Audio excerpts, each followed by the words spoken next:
Reminder and factor theorem part 004 मैं सेतु Singh part 004 के साथ आपके सामने पुनः उपस्थित हुआ हूँ। उम्मीद करते हैं आप सभी छात्र पार्ट 001, 002 और 003 देख लिए होंगे। जो छात्र सीधे 004 पे आए हुए हैं वह 001 से शुरू कीजिए।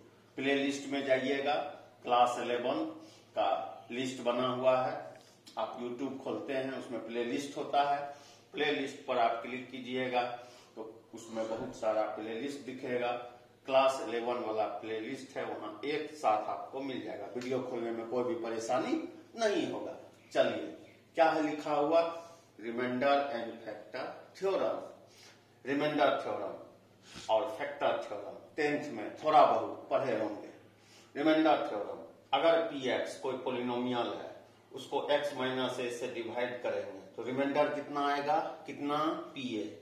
फैक्टर थ्योरम, यदि x माइनस a px का फैक्टर है तो उस पोलिनोमियल में अगर उस रूट का वैल्यू दे देंगे, मतलब a का वैल्यू दे देंगे, तो वह कितना हो जाएगा? 0 हो जाएगा। तो उम्मीद करते हैं जल्द से जल्द इसे आप लोग अपने कॉपी में लिख रहे होंगे और लिख भी लिए होंगे। अब आप ऐसे समझिए, 9 में 4 से हम डिवाइड करते हैं, डिवाइड कर सकते हैं। यहाँ पे 2 हो जाएगा, यहाँ 8 हो जाएगा, यहाँ 1 हो जाएगा। अब 4, 9, 2, 1 ये सभी आपको पता होगा। इस 2 को क्या कहते हैं? क्वोशिएंट। 9 को क्या कहा जाता है? डिवाइडेंड। 4 को क्या कहा जाता है? डिवाइजर। और 1 को क्या कहा जाता है? रिमाइंडर। लिख लिए? बहुत अच्छा। अब आप सोचिए, नया नहीं है, 9 बराबर 4 गुना 2 प्लस 1।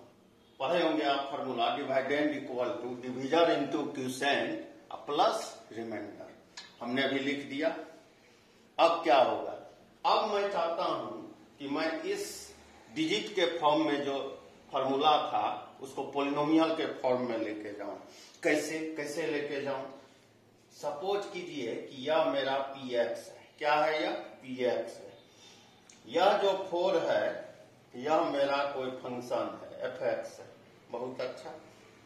यह जो 2 है क्वोशिएंट है, मतलब यह qx है। और 1 रिमाइंडर है तो मतलब यह rx है। तो क्या लगता है किस तरह से फॉर्मूला आपका डेराइव होगा? यह px है, इसको ठीक से लिख लीजिए। यह fx है, यह qx है, यह rx है। मतलब यह डिवाइडेंड है, यह डिविजर है, यह क्वोशिएंट है और यह रिमाइंडर है। इन सब को मिला के हम लोग एक फॉर्मूला बना लिए। क्या फॉर्मूला बनाए? px इक्वल टू, ध्यान से देखिएगा, fx into qx plus rx। अब यहाँ px, fx, qx, rx को कैसे आप लिख सकते हैं? If px is divided by fx and quotient is qx, remainder is rx। तो हम लोगों के सामने एक फॉर्मूला आ गया। मतलब पहले रिमाइंडर थ्योरम देखे, फिर फैक्टर थ्योरम देखे, फिर यह फॉर्मूला भी पढ़े हुए थे, डिजिट के तरह यूज करते थे, पोलिनोमियल में लेके चले गए, px के फॉर्म में लिख दिए। px क्या है, fx क्या है, qx क्या है, rx क्या है, इस पे हमने चर्चा कर लिया। इसको जल्दी से आप लोग उतार लो।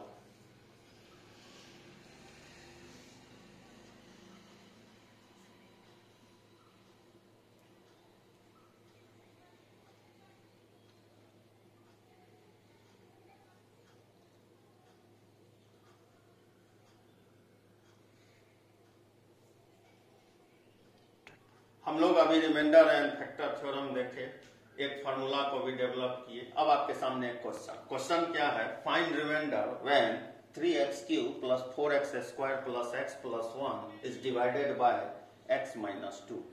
मतलब x का वैल्यू 2 है, a का वैल्यू 2 है और यह px है।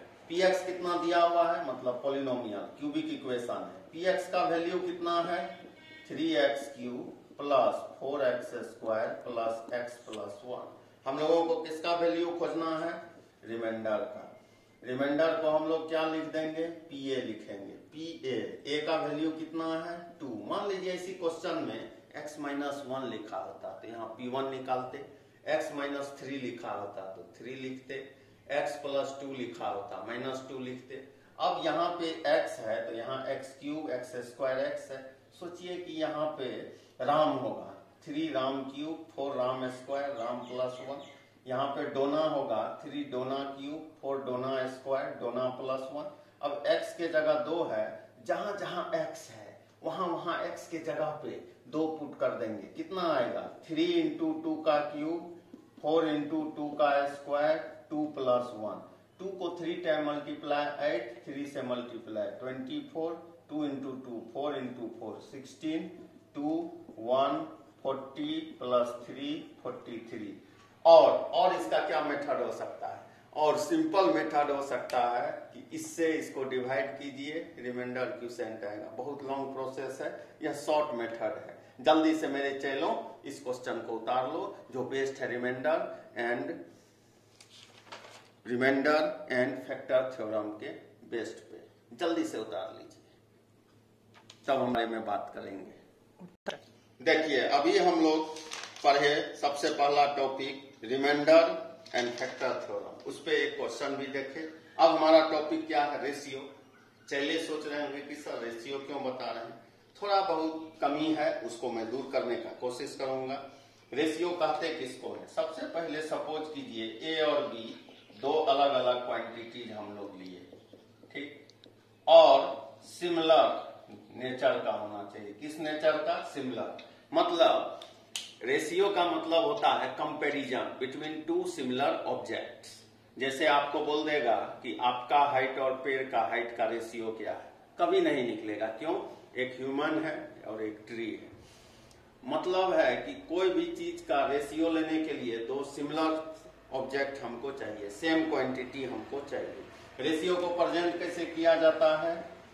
A:B और A/B। दूसरा इंफॉर्मेशन, सिमिलर ऑब्जेक्ट होना चाहिए, सिमिलर ऑब्जेक्ट्स होना चाहिए। और रेशियो का मतलब होता है लिस्ट फॉर्म। लिस्ट फॉर्म का मतलब होता है जिप किया हुआ। जैसे आप सोचिए कहीं जा रहे हैं, बैग एक होता है, कपड़ा सामान ज्यादा होता है, तो किस तरह से उसको जिप करते हैं, एडजस्ट करके ले जाते हैं। बस रेशियो भी चिपकाया हुआ फॉर्म होता है। तो A/B 2 क्वांटिटीज है। क्या क्या इंफॉर्मेशन है? रिप्रेजेंटेड एज A:B और A/B। सिमिलर ऑब्जेक्ट के बीच कंपैरिजन होगा। लिस्ट फॉर्म मतलब जिप फॉर्म के रूप में होगा। तो ये रेशियो होता है। अब कुछ इंफॉर्मेशन है, रेशियो का भी अलग अलग तरह का फॉर्म होता है। क्या क्या फॉर्म होता है? A:B, इसे कहा जाता है रेशियो। टर्म्स को जानना बहुत जरूरी है। अब अगर इस पे स्क्वायर करके कहीं लिख दिया तो इसको कहा जाता है डुप्लीकेट रेशियो। क्या कहा जाता है इसको? Duplicate ratio. अच्छा, और भी कुछ होता है। अच्छा, अगर हम क्यूब लिख लेंगे तब इसको क्या कहेंगे? अगर कहीं क्यूब लिखा होगा ट्रिप्लीकेट कहेंगे। इसे कहा जाता है ट्रिप्लीकेट रेशियो। अच्छा, और भी इसका प्रजाति है क्या? हाँ है। कैसे? A पे पावर 1/2, B पे पावर 1/2। इसे क्या कहेंगे? इसको कहा जाता है सब डुप्लीकेट रेशियो। अच्छा, मान लीजिए A पे पावर 1/3, B पे पावर 1/3 है, इसको क्या कहेंगे? तुरंत दिमाग लगाने वाले। यहाँ 2 था, 1/2 हुआ, डुप्लीकेट नाम था, सब लग गया, क्यूब था 1/3, क्यूब रूट हुआ, ट्रिप्लीकेट है, इसका नाम क्या हो जाएगा मेरा चेला? Triplicate ratio. फटाफट सारा इंफॉर्मेशन अपने कॉपी में चिपका लीजिए।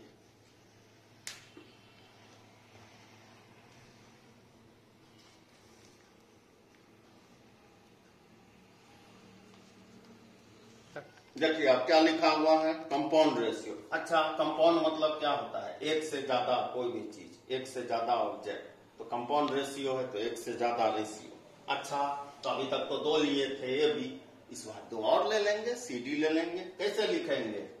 If A/B by B and C by D are two ratio, then they can be compound. कैसे यह कंपाउंड होगा? A बटे B गुना C बटे D, AC बटे BD, यही हो गया कंपाउंड रेशियो। समझ में आ गया होगा? Point number 1। अब एक चीज और बता दें, कहीं भी अगर A बाई B है, कोई एक चीज से आप इसमें गुना कीजिए और उसी चीज से इसमें गुना कीजिए, दोनों का वैल्यू सेम होता है। अच्छा, मतलब क्या? रेशियो में अगर कोई चीज 1:3 है, कोई 2 से इसमें गुना किया 2 और 3 से इसमें गुना किया 6, दोनों बराबर होगा। यही बात है, इसका एग्जाम्पल है, जल्दी से उतार लो मेरे चेलों।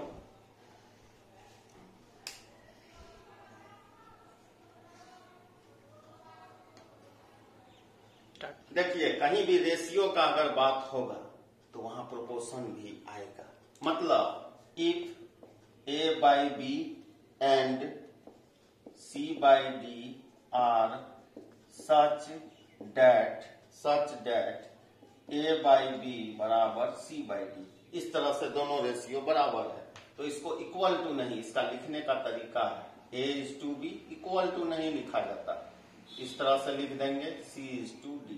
अब है कि इसको क्या कहते हैं? इसको कहा जाता है मीन्स मतलब होता है जो चीज मिडिल वैल्यू में। अब देखिए, इस 4 के बीच में क्या है? ये दोनों बीच में, इस चीज को क्या कहा जाता है? अब यह किनारे पे बैठा हुआ है, तो इसको क्या कहा जाता है? एक्सट्रीम्स। क्या कहा जाता है इसको?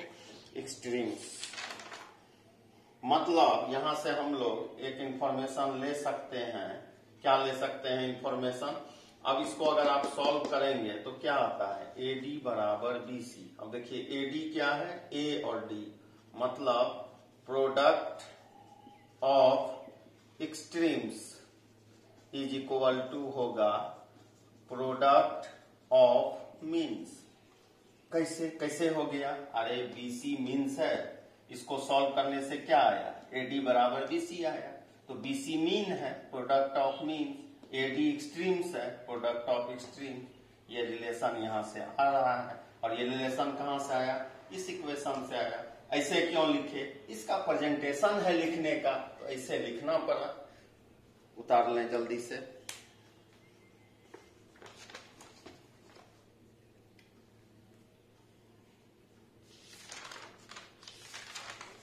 देखिए, अब यह नया टॉपिक आया, क्या नाम है? कंपेडेंडो। बहुत इंपॉर्टेंट, कंपेडेंडो एंड डिविडेंडो। पहले हम लोग कंपेडेंडो पे बात कर लें। कोई भी प्रोपोर्शन लिखा हुआ है, किस तरह से लिखा है? A बाई B बराबर C बाई D। कोई चीज अगर इक्वेशन आप पढ़े होंगे, अगर लेफ्ट में हम जोड़ दें और राइट में जोड़ दें, इक्वेशन पे कोई अंतर नहीं पड़ेगा? नहीं पड़ेगा। अच्छा, अब क्या होगा? A plus B by B बराबर C plus D by D, इस तरह से लिखा गया। यही जो टर्म्स निकल के आया, इसी को कहा जाता है कंपेडेंडो।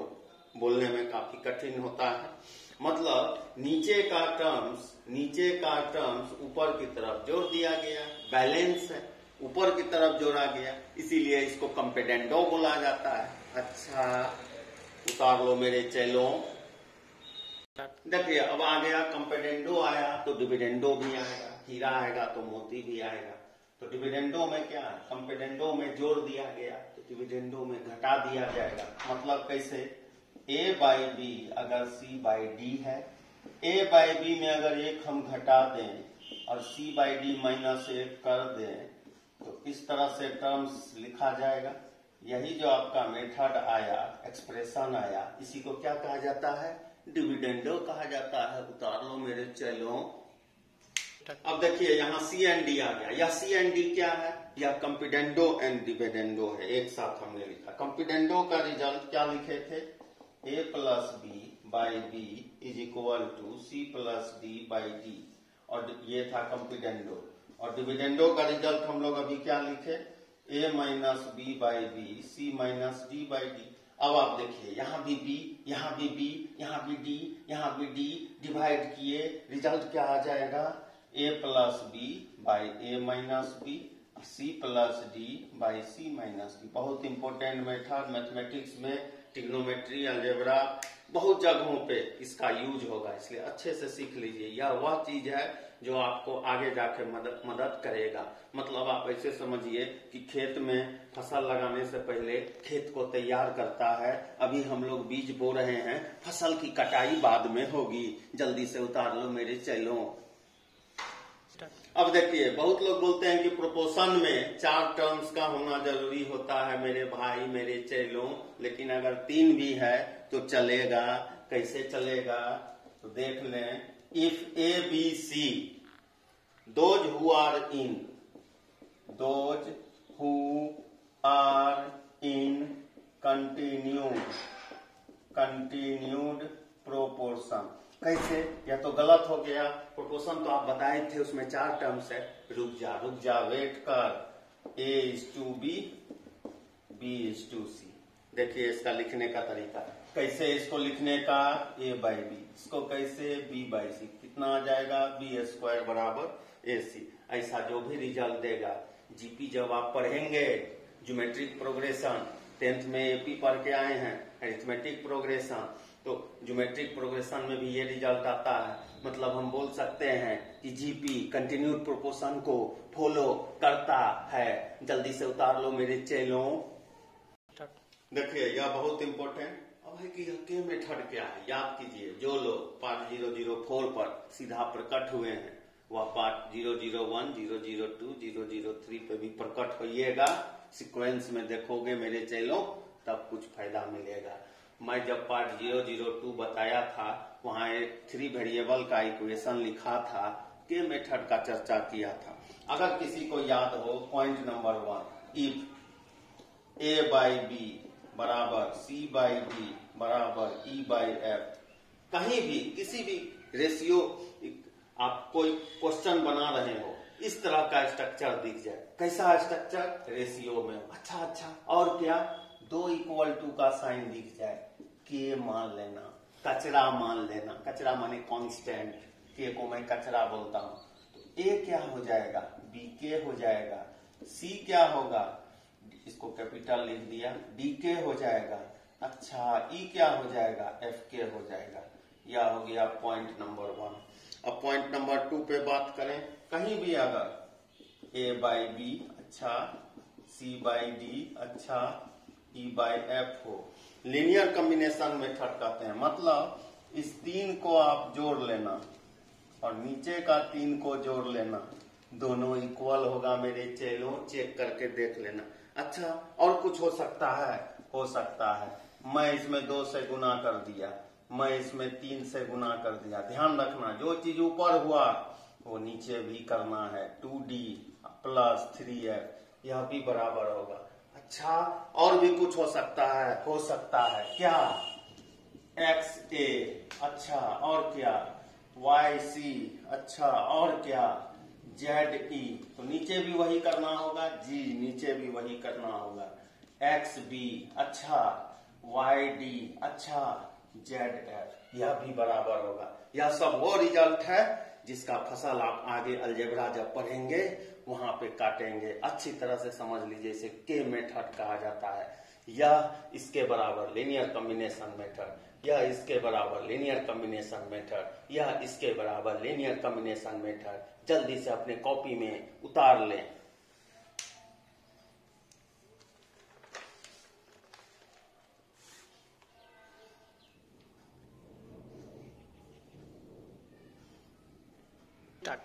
देखिए, आज हम लोग रिमाइंडर एंड फैक्टर थ्योरम पे बात किया, रेशियो एंड प्रोपोर्शन के बारे में बात किया, कंपेनेंडो एंड डिविडेंडो मेथड के बारे में बात किया और के मेथड के बारे में बात की।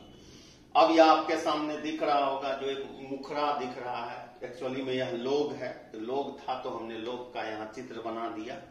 यह आज नहीं, कल आपको पार्ट 005 में मिलेगा। अब थोड़ा सुन लीजिए, लॉग क्या है। लॉग आपके लिए नया है। अच्छा, लॉग क्या है? लॉग क्या है इसके लिए आपको देखना होगा पार्ट 005। और बहुत इंपॉर्टेंट टॉपिक। क्यों इंपॉर्टेंट है? फिजिक्स में भी यूज है, बहुत यूज है। केमिस्ट्री में भी फिजिकल पढ़ेंगे, वहां भी मैथमेटिक्स में भी बहुत ज्यादा। तीनों जगहों पे इसका फसल काटोगे मेरे चैलों। तो मैं चाहता हूं लॉग पार्ट 005 में पढ़ाया जाएगा। लॉग का कल से क्लास स्टार्ट होगा। निश्चित रूप से कोई भी मैथमेटिक्स बायोलॉजी के पढ़ने वाले स्टूडेंट हैं तो वह लॉग को उनका लॉग का होना मजबूत जरूरी होता है, क्योंकि अगर बायोलॉजी भी आप पढ़ रहे हैं तो फिजिक्स केमिस्ट्री में इसका यूज होगा। मैथमेटिक्स तो लॉग है। तो पार्ट 005 मतलब जो कल आपको वीडियो आएगा उसमें लॉग के बारे में हम लोग बात करेंगे, और यह 2 से 3 क्लास तक आपका जाएगा। 5, 6, 7 हो सकता है पार्ट 008 तक लॉग पढ़ेंगे। उम्मीद करते हैं कि जो स्टूडेंट सीधे पार्ट 004 पे प्रकट हुए हैं वह 001, 002, 003 और फिर 004 और 5 के सीक्वेंस पे आइएगा। प्लेलिस्ट बना हुआ है। मेरा चैनल का नाम हुआ simple and easy technique for you tense to से टू सिंग। उस चैनल पे आप सब्सक्राइब कर लीजिएगा, सर्च कर लीजिएगा। अच्छा लगे वीडियो तो शेयर कर दीजिएगा, अपने फ्रेंड्स को भी शेयर कर दीजिएगा। उतना बड़ा नाम टाइप करने की आपको आवश्यकता नहीं है। सेतु सिंह अगर यूट्यूब पे टाइप करोगे तो मैं प्रकट हो जाऊंगा।